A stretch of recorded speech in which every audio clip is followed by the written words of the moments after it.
ஸ்ரீ குருப்யோ நமஹ ஹரிஹி ஓம். ஆன்மீக மித்ரா நேயர்களை அன்புடன் வரவேற்கிறேன், வணங்குகின்றேன். ஜோதிட உலகத்தில் நீண்டகால ஆய்வு, சுமார் ஒரு 41 வருடங்கள் ஆய்வு செய்து லட்சக்கணக்கான ஜாதகங்களை ஆய்வாக பார்த்து 10,000க்கும் மேற்பட்ட ஜாதகங்களை தொழில் ரீதியாகவும் சொல்லி அந்த அனுபவத்தை நான் பகிர்ந்து கொள்ளப் போகிறேன். பொதுவாக ஜாதகத்தில் லக்னம் என்பதுதான் உயிர், சந்திரன் என்பது உடல், ராசி என்பது உடம்பு, லக்னம் என்பதுதான் ஆத்மா, உயிர், பிராணம், சொரூபம் என்று வைத்துக் கொள்ளுங்கள். அப்படித்தான் அனைத்து ஜோதிட நூல்களும் சொல்லுகின்றன. இதில் மேஷம் முதல் மீனம் வரையிலும் 12 ராசி கட்டங்கள் இருக்கு இல்லையா, இதுல ஏதாவது ஒன்றுதான் லக்னமாக அமையும். இந்த லக்னங்களை சரலக்னம், ஸ்திர லக்னம், உபய லக்னம் என்று 3 விதமாக பிரித்திருக்கிறார்கள். இதில் சரலக்னம் என்பது மேஷம், கடகம், துலாம், மகரம். இந்த 4ல் கடக லக்னத்தை பற்றி ஒரு ஆய்வினை செய்து 6-7 வருடங்களுக்கு முன்னாலேயே கடக லக்ன ஜாதகங்கள்னு விஜயா பப்ளிகேஷன்ஸ்ல என்னுடைய புத்தகம் வெளியீடாகி இருக்கிறது. அதற்கு பிறகு ஒரு 1000 கடக லக்னங்களை நான் ஆய்வு செய்திருப்பேன். ஒரு 100கணக்கான கடக லக்னக்காரர்களின் வாழ்க்கையை நேரிலே பார்த்தும் கேட்டும் உணர்ந்தும் தெளிந்தும் இருக்கிறேன். அதை உங்களோடு பகிர்ந்து கொள்வதிலே நான் மகிழ்ச்சி அடைகின்றேன். நீங்கள் கடக லக்னமா? அப்போ உங்களுக்கு தான் இது. நீங்க ஜோதிடரா? உங்களுக்கு அடிச்சது லக். நான் சொல்றத அப்படியே சொல்லுங்க, 100 மார்க் வாங்கலாம். கர்வமாக சொல்லவில்லை. எனது தவத்தாலும் ஞானத்தாலும் இறைவன் அளித்த கொடையை நான் உங்களுக்கு கொடுக்கிறேன், அவ்வளவுதான். வல்லுநர்கள் ஆயிரக்கணக்கான பேர் இருக்கிறார்கள். நான் வல்லுநன் அல்ல, இறைவனின் அடியார். லக்ஷ்மி நரசிம்ம சுவாமி உபாசனை பிறந்தது முதல் எனக்கு குலதெய்வம், என் தந்தையின் பெயர், எனக்கு இஷ்ட தெய்வம் எல்லாம் நரசிம்மர் தான். என் ஜாதகமும் நரசிம்மரைத்தான் வணங்க வேண்டும் என்று வந்தது. 18 வருஷம் ஸ்ரீவித்யா உபாசனை பண்ணி சொப்னலப்தமா ஆஞ்சநேயரே நரசிம்மரை காட்டி கொடுக்க, அந்த நரசிம்மர் அடியாருடைய க்ஷேத்திரத்திலே எழுந்தருளி நித்திய பூஜையை ஏற்றருளுகிறார் என்பது குறிப்பு. அந்த லக்ஷ்மி நரசிம்ம சுவாமியினுடைய திருவருட்பெருங்கருணையை, அவர் தந்த ஞானத்தை உங்களுக்கு தருகிறேன். பொதுவா 12 லக்னத்துல அதிகம் கஷ்டப்பட்டவர் யார்? கடக லக்னம் தான். அதிகமா சாதித்தவர்கள் யார்? கடக லக்னம் தான். மிகப்பெரிய பதவிகளில் அமர்ந்தவர் யார்? கடக லக்னம் தான். ஜன தன மன வசியம் உடையவர் யார்? கடக லக்னம் தான். எதிரிகளை அதிகமாக பெற்றவர் யார்? கடக லக்னம் தான். நோயால் அதிகம் துன்புறுகிறவர் யார்? கடக லக்னம் தான். அதிக ஆயுள் உள்ளது யாருக்கு? கடக லக்னத்திற்கு தான். இப்படி நீங்க எதை கேட்டாலும் முதல் பரிசு கடக லக்னத்துக்கு தான். ஆனா அந்த கடக லக்னத்தை அவருடைய குடும்பமோ பந்துக்களோ உற்றார் உறவினரோ சிநேகிதர்கள் என்கிற நண்பர்களோ அல்லது தொழில் சார்ந்த இடத்திலே உடன் பணியாற்றுகிறவர்களோ நன்கு பயன்படுத்தி கொண்டு விடுவார்கள். நல்ல யூட்டிலைஸ் பண்ணிப்பாங்க. கடகலக்கணம் என்பது ஒரு ஏணி. ஒரு மாடிக்கு செல்லணும்னா ஏணி தேவைப்படுது இல்லையா? படி, ஸ்டெப்ஸ். ஏணியாக, படியாக, கடத்தும் படகாக, துணையாக இருப்பவர் கடகலக்கணத்துக்காரர்கள் தான்.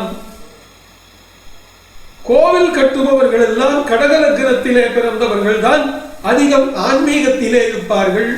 கோவில் கட்டுவார்கள், அரசியல் தலைவராக இருப்பார்கள், மாமன்னர்களாக இருப்பார்கள், தான் சார்ந்த தொழில கிங் மேக்கராக இருப்பார்கள். பல அரசர்களை உருவாக்குவார்கள். வித்வான்களை, புலவர்களை, பண்டிதர்களை ஸ்பெஷலைஸ் பண்ணுவாங்க. அவங்க தான் உற்பத்தி பண்ணி கொடுக்கப்பவர்கள். ஒரு சாதனையாளர் இருந்தா ஒண்ணு அவர் கடகலக்னமா இருக்கணும், அல்லது அவரை தயார் பண்ணினவர் கடகலக்னமா தான் இருப்பார். Challenge 100% guarantee. ஆனா கடகலக்னத்தை பாருங்க, உற்றார் உறவினர் தான் முதல்ல பொறாமையினாலே பகை கொண்டு பொல்லாங்கு பேசுவார்கள். இத முதல்ல எதுக்கணும் இந்த கடகலக்னத்துக்காரன். உற்றார் உறவினர்கள் புறம் பேசி இவன் செய்யாததை அவன் செய்ததாக சொன்னதாக பரப்பி விடுவார்கள். அதை சமாளிக்கணும். எப்படியோ அதை சமாளிச்சு மேல வந்தாச்சுன்னா திருமணம் ஒரு பெரிய தடை. கடகலக்னத்துக்கு கல்யாணம் ஆகிறது, பொண்ணு கிடைக்கிறதுங்கிறது கொஞ்சம் கஷ்டம். கிடைச்சாச்சுன்னா அதிர்ஷ்டம். வரப்போற வந்த பிறகு வரும்போது அவள் வெறும் கையோடு வருவாள். வந்த பிறகு உங்கள் வீட்டை தேவலோகத்துக்கு சமமாக மாற்றி விடுவாள். கடகலக்கணத்துக்காரனே திருமணத்துக்கு முன்னாடி அவ்வளவா யாரும் மதிக்க மாட்டான். கல்யாணத்துக்கு அப்புறம் பார்த்தீங்கன்னா ஊரே அவரை கொண்டாடும். இதனால போட்டியாளர்கள், பொறாமையாளர்கள், பகைவர்கள் அதிகரிப்பார்கள். இந்த கடகலக்கணத்துக்காரன் ஏமாறட்டும், எப்படி எப்ப ஏமாறுறானோ அவரிடத்துல இருந்து ஏதோ கிடைச்சது லாபம்னு அபகரிக்க பார்ப்பார். இவன் ஒரு தியாகி. இந்த கடகலக்கணத்துக்காரன் இருக்கானே, அவன் ஒரு தியாகி. விட்டு கொடுக்கும் மனப்பான்மை உள்ளவன், தான தர்மம் செய்பவன், தியாகியை போல் வாழ்வான். என்னால் சம்பாதித்துக் கொள்ள முடியும், போகட்டும் என்று அவன் அதை பெருசா ஃபீல் பண்ண மாட்டான். ஆனா குடும்பத்தார் அப்படி விடுவார்களா? இவனை நிம்மதியா விட மாட்டாங்க. போய் கேள், கொடு என்று சொல், பிடுங்கி வா, எடுத்து வா, ஏவலர்கள் போல் தூண்டுவன். இவன் சமாளிப்பான். கடகலக்கணத்திற்கு 45வது வயதிலே இருந்து 60வது வயது வரையிலும் நிர்வாக கஷ்டம், பொருளாதார கஷ்டம், உணவிலிருந்தும் நேரத்திற்கு உண்ண முடியாத கஷ்டம், நிறைய பிரயாணங்கள் மேற்கொள்ளுவான். கடகலக்கணத்தில் பிறந்தவன் பஸ்ல, கார்ல, ட்ரெயின்ல, விமானத்துல, ஹெலிகாப்டர்ல, மாட்டு வண்டியிலையாவது இவன் ஊரை சுத்துவோம். அவரவர்கள் வாழ்வியல் நேச்சர், அந்த எப்படி சூழ்நிலையில வாழ்கிறார்களோ, என்ன படித்திருக்கிறார்களோ, என்ன தொழில் செய்திருக்கிறார்களோ, அந்த இயல்புக்கு ஏற்ப இவன் ஓடிக்கொண்டே இருப்பான். இவன் காலில் சக்கர ரேகை கூட இருக்கும். கேட்பாங்க இல்லையா கிராமத்துல, உங்க காலில் என்ன சக்கர ரேகை இருக்கா, ஓடிக்கொண்டே இருக்கிறீர்களே என்று கேட்பது வழக்கம் இல்லையா? அப்படி சக்கரம் வச்ச மாதிரி இவன் அலைவான். இவனுக்கு மனசுக்குள்ள பொருளாசை கண்டிப்பா இருக்கும், வெளியே காட்ட மாட்டான். ஓடு மீனோட ஒரு மீன் வருமளவும் காத்திருக்குவான் கொக்குன்னு இவன் கரெக்டா லக்கடிக்கிறதுக்கு காத்துக்கிட்டு இருப்பான். ஆனா ஏக்தம் ஒரே லக்கில் ரொம்ப டாப்ல வந்திருப்பான். மிகப்பெரிய பதவிகள் வகிப்பான். கோவில் தலைவர், கட்சியின் தலைவர், கிராம பஞ்சாயத்துக்களிலே தலைவர், கவுன்சிலர், மணியகாரர், கணக்கு பிள்ளை, village officer, adviser, deciding authority post எல்லாத்திலையும் கடகலக்கணத்துக்காரன் இருப்பான். மிலிட்டரி, போலீஸ், கலெக்டரேட் எல்லாத்திலையும் அவன் உத்தியோகம் பார்ப்பான். ராணுவம். விக்டோரியா மகாராணி கடகலக்னம், இந்திரா காந்தி அம்மையார் கடகலக்னம், மகாகவி பாரதியார் கடகலக்னம், கிருபானந்த வாரியார் கடகலக்னம், மறைந்த சில முதல்வர்கள் கடகலக்னம். நான் பொதுவாகவே அரசியல் சார்ந்து பேசுவதில்லை, ஏன்னா அது எனக்கு பிடிக்காது. ஆன்மீகம் தான் பிடிச்சிருக்கு. நான் ஒரு சாதாரண வாக்காளராக நான் உண்டு, என் பூஜை உண்டுன்னு இருக்கேன். இல்லைன்னா நிறைய சொல்லலாம், நபர்களை குறிப்பிட்டு கூட சொல்லலாம். டிஸ்பியூட் வராமல் இருக்கணுங்கிறதுக்காக நான் அதை டச் பண்ணலை. நிறைய அரசியல் தலைவர்கள், பெரிய குடும்பம், பெரிய நிர்வாகம்.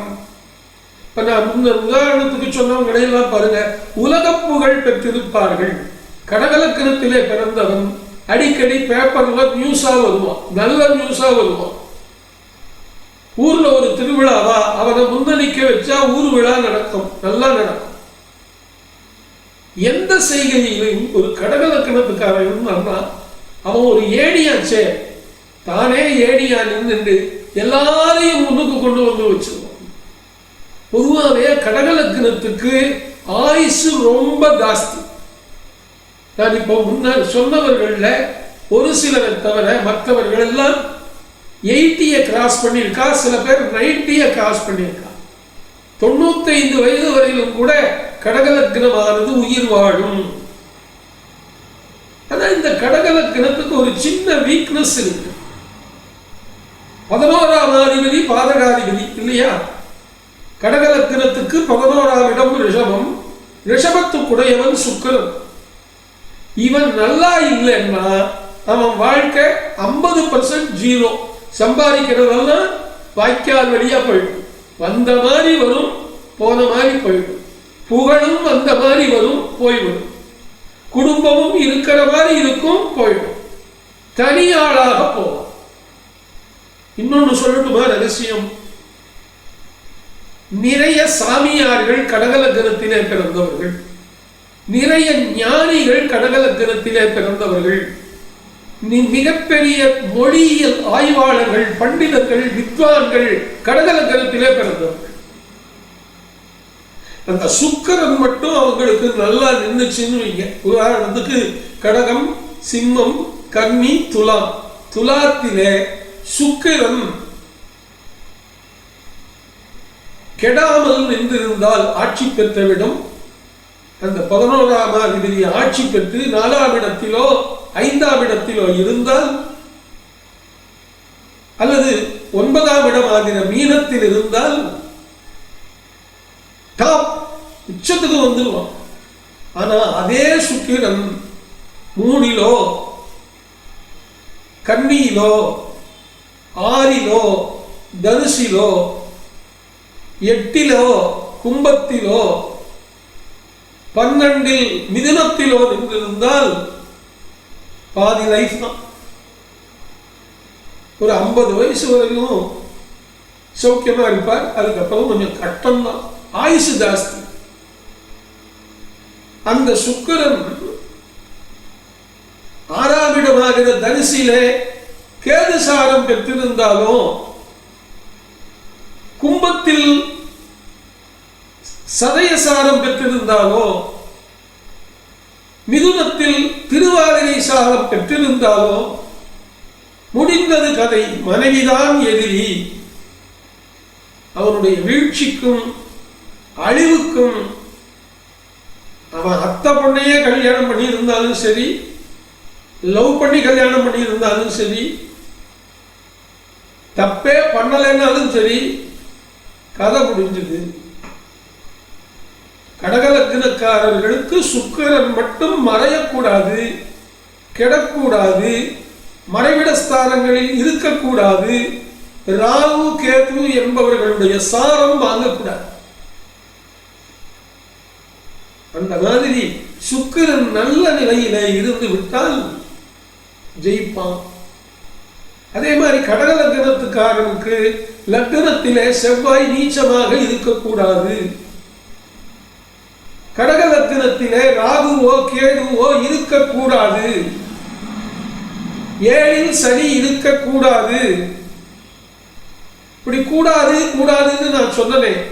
செவ்வாய் நீச்சமாக கூடாது, லக்னத்தில் ராகு கேது கூடாது, ஏழில் சனி கூடாது, 3, 6, 8, 12 சுக்கிரன் ராகு கேது சாரம் பெறக்கூடாதுன்னு சொன்னனே. இந்த மாதிரி இருந்துட்டா முன்னர் சொன்னதெல்லாம் தலைகீழாக மாறிடும். புகழ் வராது, நோய்பட்டு போவான், அனாதையாக திரிவான்.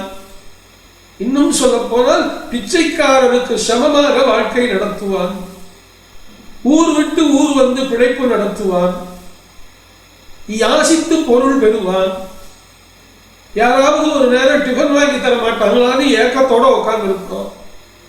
அவன் நல்ல ஆச்சாரமா தெய்வ பக்தியோட தன்னுடைய உபாசனை தெய்வத்தை அவன் பூஜித்து வந்தால் இந்த கஷ்டமெல்லாம் போயிடும். இந்த கடக லக்னத்துக்காரனுக்கு இத்தனை சிரமங்கள் வரும்னு சொன்னலே, அந்த கடக லக்னத்துக்காரன் ஒரு இஷ்ட தெய்வத்தை பிடித்து கொண்டு அந்த இஷ்ட தெய்வத்தை சதா வழிபட்டு கொண்டு ஜபம் செய்து கொண்டு பூஜை செய்து கொண்டு அது சம்பந்தமான ஆலயங்களுக்கு அடிக்கடி போய் வந்து அந்த கடக லக்னக்காரன் ஆச்சாரத்தோடு வாழ்வானையாகில் உலக புகழ் பெறுவான். கடக லக்னம் சாதித்துத்தான் சாகும். ஓப்பனா சொல்றேன், கடக லக்னம் சாதித்து விட்டுத்தான் சாகும், சாதிக்காமல் அதற்கு சாவு வராது. நீங்கள் அனுபவத்திலே பாருங்கள், அல்லது உங்கள் குடும்பத்திலோ தெரிந்தவர்களிலோ ஜோதிட புத்தகங்களிலோ இன்னார் கடக லக்னம் என்று போட்டிருந்தால் அவர்கள் சாதித்ததை எடுத்து பாருங்கள், சாதித்து விட்டுத்தான் செத்திருப்பார். எனவே கடக லக்னம் சாதித்தே தீரும் என்று சொல்லி கடக லக்னக்காரர்களுக்கு என்னுடைய வாழ்த்துக்களை சொல்லி, எல்லோருக்கும் என்னுடைய வாழ்த்துக்களை சொல்லி, இதை நன்கு நீங்க எல்லாருக்கும் ஷேர் பண்ணுங்க. எப்படியும் எல்லாரும் வாட்ஸ்அப் வச்சிருக்கீங்க, ஒரு 200 பேர் இருப்பாங்க உங்களை லிஸ்ட்ல, போன் லிஸ்ட்ல. அந்த எல்லாருக்குமே கூட அனுப்பி எங்களுடைய ஆன்மீக மித்ரா சேனலில் குறிப்பா இந்த வீடியோவை எல்லாருக்கும் அனுப்புங்க. இஷ்டம் இருந்தால் மற்றவங்க மற்ற வீடியோக்களும் பார்ப்பாங்க. சப்ஸ்கிரைப் பண்ணுங்க, பூரா கம்ப்ளீட்டா கேளுங்க. அது ரொம்ப முக்கியம். ஒரு வீடியோவை நீங்க ஆன் பண்ணிட்டா அது யாரோடதா இருந்தாலும் சரி, பிடிக்குதோ பிடிக்கலையோ அதுக்கெல்லாம் இடம் கொடுக்காம முழுசா கேளுங்க. அப்பதான் அவர் என்ன சொல்ல வர்றாருன்னு உங்களுக்கு தெரியும். எடுத்த உடனே 1/2 நிமிஷம் 1 நிமிஷம் கேட்டுட்டு அப்படின்னு வேற